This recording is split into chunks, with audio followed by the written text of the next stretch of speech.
E olha, falando em recomeço, a gente hoje tem Amor Exigente, que lida com momentos tão especiais de recomeço. Aliás, ali a gente recomeça todo dia, vivendo um dia de cada vez. Amor Exigente é uma instituição de auto e mútua ajuda, tem algumas imagens para você acompanhar. São reuniões semanais, 2 horinhas, com uma mudança tremenda. É um programa que está espalhado por todo o Brasil, alguns lugares da América Latina. Ninguém paga nada para participar. E aprende-se muito, e como eu falei, é sempre estimulado a recomeçar. Mas para recomeçar a gente tem que entender quem a gente é, entender qual é o estágio em que a gente se encontra. E hoje a gente vai falar sobre o estágio da negação. O dependente químico, o codependente, uma pessoa que tem mau comportamento, tem sempre esse momento da negação. E a gente vai falar sobre isso agora com Luiz Fernando Calduro, que é presidente de Amor Exigente, e também com um voluntário, que é o Gabriel Mori, proprietário da Clínica Legacy. Sejam bem-vindos. Que cara é essa? Sorriso, alegria, me dá um abraço alegria. Aqui. Tudo bom? Eles estavam sérios ali me olhando. Cada vez melhor, Cláudia. E eu tô também. E muito feliz de estar aqui com vocês. Da nossa nova vida, não é? É sempre assim. Você sabe, Luiz Fernando, hoje especialmente eu estou muito contente. Eu queria até dar os parabéns para a Rede Globo de televisão, que ontem começou uma série que eu achei muito bem feita, muito séria, mostrando o Casagrande e o vício da cocaína, né? Onde palavras foram usadas de forma correta, onde as coisas foram mostradas de forma transparente. Eu fiquei tão feliz porque durante muito tempo a gente conviveu também com uma negação da mídia, da sociedade em relação à adicção. E que bom que isso está mudando, né? Pelo menos eu espero que esteja mudando mesmo. Concorda, Gabriel? Concordo plenamente, está mudando, a mídia está abordando cada vez mais os assuntos relacionados à droga. E não só relacionado à droga, mas também relacionado à recuperação, né? Está sendo divulgado muito mais e a matéria de ontem conseguiu abordar, assim, de uma maneira ampla, né? Não só a perspectiva relacionada à droga em si, como, por exemplo, a história do Casagrande, como também o que acontece no nosso meio social, o que vem acontecendo na Cracolândia, que ainda vivenciamos esse problema, que o problema simplesmente parece sem fim, que ainda faltam algumas atitudes a serem tomadas, mas há grandes perspectivas, né? O assunto está sendo abordado de uma maneira muito mais ampla e eu fico muito feliz também em poder fazer parte disso junto com o Luiz, junto com você e com tantas outras pessoas que vêm podendo fazer a diferença positiva na vida dessas pessoas. Isso é maravilhoso. Uma coisa que me chamou a atenção nessa matéria, e eu fico feliz de ser o tema de hoje, é a negação. Até um rapaz ainda em processo de negação ali, tentando entender o que é o uso que ele faz da cocaína, né? E negação é comum, é um estágio frequente. É um estágio frequente, muito comum, inicial, ela acontece logo no começo da dependência química e também quando a família começa a perceber que tem alguém fazendo uso. E eu tenho 2 imagens, Cláudia, que eu gostaria de dizer que exemplificam muito bem o que é a negação. Uma está na natureza, que é o que a avestruz faz quando ela está diante de um predador. Ela esconde a cabeça na areia e expõe o corpo todo dela e ela é predada. E o segundo exemplo é quando eu comecei a dirigir, os carros não tinham o retrovisor do lado do acompanhante. Então a gente olhava apenas para o vidro traseiro do carro e muitas vezes a gente dizia assim, alguém pode estar no meu ponto cego. O meu ponto cego era não ver alguém que estava ao meu lado, porque não estava exatamente atrás de mim, estava ao meu lado e eu não via. Ele estava ali e eu não via. E a negação é bem isso. O problema está ali e eu não estou vendo o que está ali. Então, eu digo que não tem o problema. Então, o grupo de apoio é muito importante, porque o grupo de apoio vai me alertar. Alguém que não está dirigindo ali, que está de fora do carro ou até acompanhando atrás, dizer, olha, cuidado que tem um carro aqui que vai te passar. Porque a negação pode acontecer tanto da parte do adicto, dele achar que a droga ainda não é uma dependência, de que ele controla a droga, quanto do familiar que não consegue enxergar que o adicto é um dependente e mesmo enxergar que ele contribui nessa relação, é isso? Não é, Gabriel? Isso mesmo. É isso. Na verdade, a negação ela sempre acontece em ambos os casos, tanto com o dependente químico, quanto também com o familiar, né?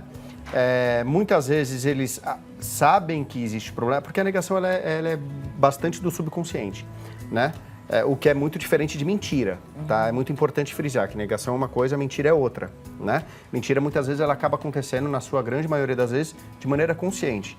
A negação não, a negação ela é inconsciente, ela vem do subconsciente. Então, o que acontece?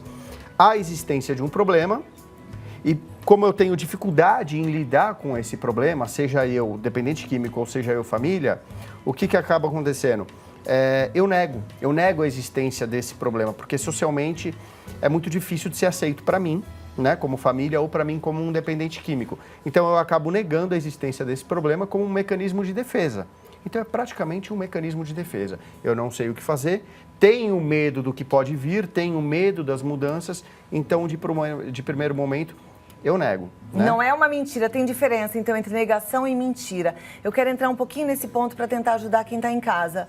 Mas aí a gente tem uma matéria que fala um pouco sobre isso, talvez possa nos ajudar aqui. Que não é fácil admitir quando o ente querido é dependente químico, né? Isso a gente já está falando. E daí essa matéria a gente aprende porque ela mostra que abrir os olhos para esse problema é importante e só assim, abrindo os olhos, a gente consegue procurar ajuda, tá? Então, algumas pessoas que viveram isso na pele é que falam, agora eu quero que você acompanhe.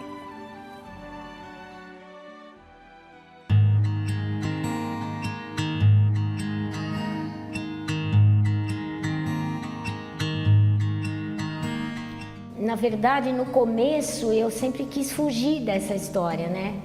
Não é possível, não, mais um não. Mas aí a vida foi mostrando, foi me derrubando mesmo, né? Eu tinha um preconceito com usuário de droga, entendeu? Então eu tive que vencer uma série de barreiras, né? Eu tinha um conceito formado na minha cabeça que eu tive que, tudo isso, né, teve que se desfazer.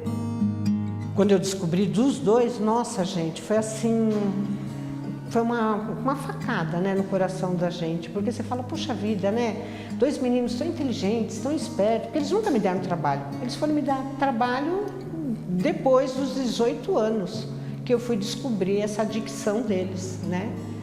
Aí, controlando e pondo em prática algumas coisas que a gente vem aprendendo aqui, né? Mas que é um baque para uma mãe, né?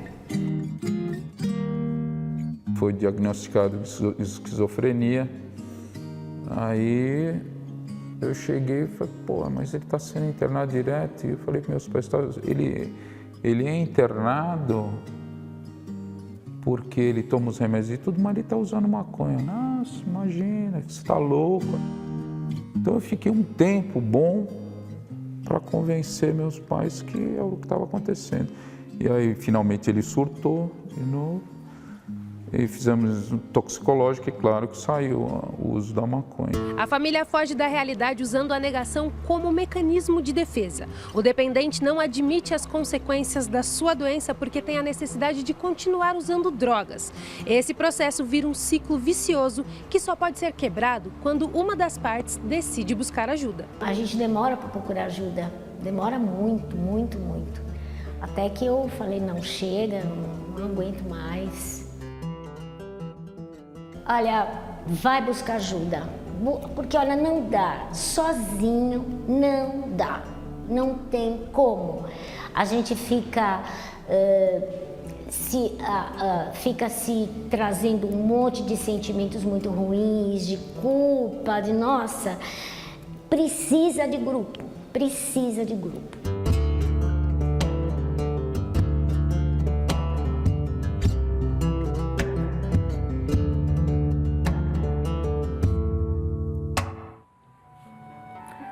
Muito bom, né? Quando a gente vê uma outra pessoa abrindo o coração. Eu fico muito feliz porque, com certeza, muita gente em casa se identificou. Obrigada a todos que participaram, né, Gabriel? Sim, muita gente se identificou.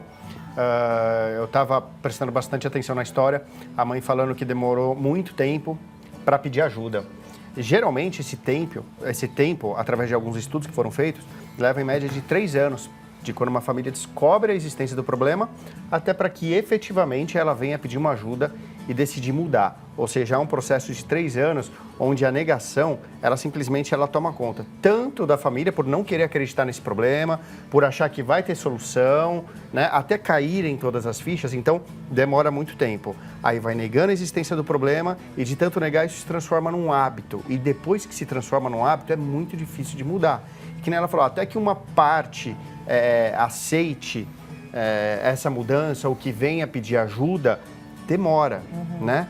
E nesse meio tempo, muita coisa pode acontecer, entendeu? É porque é uma doença progressiva, né? As coisas vão piorando. Sempre piora. A tendência é aumentar. Então, a pessoa ela começa usando droga geralmente cedo, né? E isso vai crescendo porque não acredita que realmente vai se tornar um dependente químico. Então, esse processo de negação começa desde cedo, né? E quanto mais essa porta da negação estiver aberta, as outras portas de tantas possibilidades ficam fechadas, como, por exemplo, da recuperação. Então, a pessoa mantém a porta da negação aberta e a porta da recuperação fica fechada. E essa porta da recuperação tem várias outras possibilidades, como, por exemplo, a liberdade de se tornar uma pessoa melhor, né? A liberdade de escolha, né? De ser alguém. Então, essa porta aberta, ela traz muitos problemas. Orgulho, agressividade. Então, eu nego a existência de um problema. A partir do momento que isso vai progredindo e começa a ficar muito acentuado, o que acontece? As pessoas começam a confrontar esse problema. E quanto mais eu sou confrontado, enquanto eu não aceitar essa realidade, maior a agressividade que eu respondo a essa pessoa, entendeu? Então, sempre alguma parte, de alguma forma, vai ter que ceder, muito através de conversa. E a negação não é característica somente do dependente químico, né? É uma característica de muitas pessoas que não aceitam essa realidade. A gente pode dar vários exemplos disso, como pode acontecer. Por exemplo, tem uma pessoa que está andando de carro, o pai está em casa, né? Ele é casado, a esposa sofre um acidente de carro, morre, ou o filho morre, ou algo possa acontecer. Então, até a pessoa aceitar que aquilo aconteceu de repente, né? Muitas vezes a pessoa pode até preparar a mesa de jantar, mesmo sabendo que ela já morreu. Por quê? Porque nega a existência daquela realidade. Tem muita dificuldade em lidar com a dor, né? E isso não acontece somente com quem está no uso de droga. Num processo inicial de recuperação, ou a pessoa, quando entra em recuperação, pode negar a existência, por exemplo, de um processo de recaída. Achar que está bem, que está tudo legal. O pai ou a mãe, muitas vezes, sabe que ele está num processo de recaída, mas também, muitas vezes, por não querer acreditar que aquilo está acontecendo, nega a existência do problema. Então, deixa passar. Você Entendeu? falou uma coisa agora que chamou muito a minha atenção, que é a dificuldade de aceitar a dor, de lidar com a dor. Sim. Né? Isso pode ser um estopim para negação. Então, vai doer, eu prefiro fingir que nada aconteceu. Existe também a possibilidade da pessoa ter dificuldade de lidar com mudanças, porque aí eu penso assim, não é só o dependente químico também, como o Gabriel já colocou, que passa pelo processo de negação, mas muitas vezes numa família onde tem a dependência química instalada, um pai ou uma mãe que já entendeu que precisa fazer mudanças, prefere negar toda aquela confusão, toda aquela doença, porque não quer também se expor, né? Não quer olhar e falar, eu preciso mexer nessa ferida e eu preciso fazer mudança no meu comportamento, na minha conduta. Você como pai, isso faz sentido, Luiz? Sim, porque vai dar um trabalho, nós costumamos brincar no Amor Exigente. Vai dar um trabalho para a gente poder mudar o nosso comportamento, tomar uma atitude, enfrentar uma crise, a gente já está vendo isso. Então nega, é só uma maconha, é só uma cerveja. Eu estava falando para o Gabriel antes de entrar aqui, vocês sabem, eu tenho uma irmã que teve um coma alcoólico aos 52 anos de idade e dali foi encaminhada para um tratamento de dependência química. E eu e minha outra irmã, quando fomos acompanhá-la na primeira sessão nesse tratamento, o médico perguntou, mas a senhora bebe? Ela disse, sim. O quanto a senhora bebe? Ela falou, aproximadamente meio litro de vodka por dia. E eu e minha outra irmã só faltamos cair da cadeira, porque nós achávamos que era só uma cerveja. Mas como que alguém só com uma cerveja vai entrar num coma alcoólico? A gente sabia que ela bebia, mas fica uma negação. É um processo inconsciente mesmo, é por isso que precisa de grupo de apoio. Para alguém dizer, olha, está acontecendo alguma... É fazer o confronto fraterno, não é? Dizer para a pessoa que ela está precisando abrir os olhos. No primeiro momento, talvez ela não abra. O que eu gosto muito do grupo de apoio é que ali é todo mundo igual, né? Às vezes a gente tem medo de mudança, vive na negação porque tem medo de encarar a realidade, tem medo da dor, porque se sente muito julgado, a sociedade julga, né? E o grupo de apoio, ele liberta desse ponto, não tem julgamento, é todo mundo igual, eu acho isso lindo.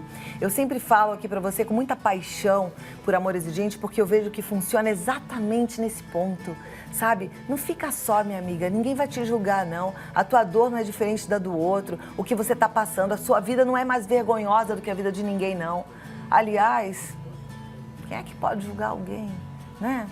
A gente tá aqui pra viver, pra aprender, pra crescer, né, Gabriel? Exatamente. Mas eu acho muito importante também frisar que no próprio grupo, nos grupos de autoajuda, basicamente o que os grupos fazem, principalmente Amor Exigente, eu seguro minha mão à sua e uno meu coração ao seu. Ou seja, eu não estou mais sozinho, eu faço parte de um grupo. Sozinho eu vou mais rápido, em grupo eu vou mais longe. Mas mesmo em grupo, se não estivermos sempre atentos, a gente acaba morrendo afogado, porque o grupo ele vai te ensinar a nadar, né? Mas muitas pessoas que morrem afogadas são aquelas que abusam justamente porque sabem nadar.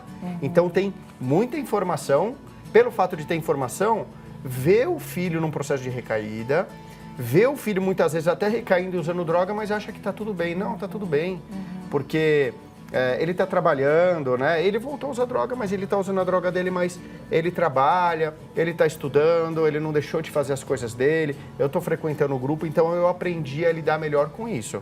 É uma via de auto-engano e também, você me corrige se eu estiver errado, Luiz, é também um processo de negação muito grande. Por quê? Porque, veja bem, eu como pai, eu frequento o grupo, né? Meu filho já entrou no processo de recuperação, recaiu, mas não deixou de fazer algumas obrigações, né? Como, por exemplo, trabalhar e estudar. Tem acordado no horário, mas está usando droga, né? E mesmo eu frequentando o grupo não significa que, já que eu estou frequentando o grupo, então eu aprendi a lidar melhor com o problema, eu aprendi a lidar melhor com essa adicção dele. Já que ele está trabalhando, estudando, eu estou me sentindo bem pelo fato de ele não deixou as responsabilidades. Perceba? Então, este excesso de autoconfiança também é um processo de negação, porque como eu frequento o grupo, eu nego a realidade do que está acontecendo, né? Deixo por extrair e começo a contar para mim que eu aprendi a lidar melhor com isso. Perfeita a sua colocação. Eu fico feliz porque assim, a gente, muito. Apesar de estar falando aqui com o Brasil todo, com muita gente que nunca foi a um grupo de apoio, a gente também está falando com muitos que participam de grupos de apoio, de grupos de Amor Exigente. E uma coisa que é importante a gente ficar realmente atento, é isso que o Gabriel falou, né? Eu lembrei até daquele versículo, aquele que está de pé, que cuide para não cair, porque a gente é frágil e pode cair a qualquer momento. Tenho conversado com o Luiz Fernando da importância dos coordenadores partilharem, da gente continuar aprendendo, porque assim, a dependência química é uma doença que não tem cura, tem controle, mas é um dia de cada vez. E a codependência também não tem cura. Tem controle, um dia de cada vez, porque é facinho do codependente voltar a ficar muito na recaída da codependência, não é verdade? Mesmo tendo tantas informações, né, Cláudia, que quem é que pode estar bem usando drogas? Ninguém. Mas muitos acabam dizendo isso, eu vim ao Amor Exigente, o Amor Exigente é para mim, eu estou bem e o meu filho está usando drogas, mas ele está bem, ele não pode estar bem se ele está usando drogas. Então é claro que o Amor Exigente é para mim, para que eu não viva a vida do outro, mas eu tenho que saber que o meu filho está num processo de doença grave e que se ele está bem hoje, ainda não está mal. Doença do ainda, não é, Gabriel? Exatamente. Luiz, tem curso sábado que vem, é isso? Curso sábado que vem, dia 26 de maio, em Campinas, ainda há algumas vagas. O Gabriel estará lá, vai dar uma palestra sobre mudança de comportamento. Será muito bom, então, Dona Mara estará lá conosco. Vá. Saudades de Dona Mara, hein, Cláudia? Dia 26 de maio. Dona Mara, um super beijo. A gente tá com muitas saudades. Até a nossa maquiadora Letícia, ela todo dia me pergunta, cadê a Dona Mara? Vem que a gente quer te ver, tá? E o site é amorexigente.org.br, você entra lá, já faz a sua inscrição. Se você não domina a internet, pode ser pelo telefone no 019-3252-2630. A Clínica Legacy, Gabriel, você é o proprietário, ela fica onde? Fica em Vargem Grande Paulista. É uma clínica ou é uma comunidade terapêutica? Não, é uma clínica de recuperação. É uma clínica de recuperação, tem diferença, né? Tem diferença sim. Comunidade terapêutica tem uma diferença muito grande no sentido de corpo clínico, no sentido de intensidade do tratamento e algumas outras especificidades, né? Então a gente tem um atendimento semanalmente com médico e com psicólogo, tem diversos profissionais como proximidade de enfermagem, da área de nutrição. Então, Qualquer dia isso, a gente vai lá para conhecer tudo por isso favor, de perto, tá o convite bom? está em aberto. Luiz Fernando, muito obrigada. Eu que agradeço, o Amor Exigente sempre agradece esse espaço. Profunda gratidão, Cláudia. Obrigada. Obrigada, Gabriel. Eu que agradeço. E obrigada a você que está aí acompanhando, atento a tudo que a gente tem aprendido. E até a próxima, gente. Força, fé e alegria, viu? Alegria. Igual o Padre Haroldo, né? Que é o fundador de Amor Exigente. Alegria! Faze bem. Faz bem, Luiz Gabriel.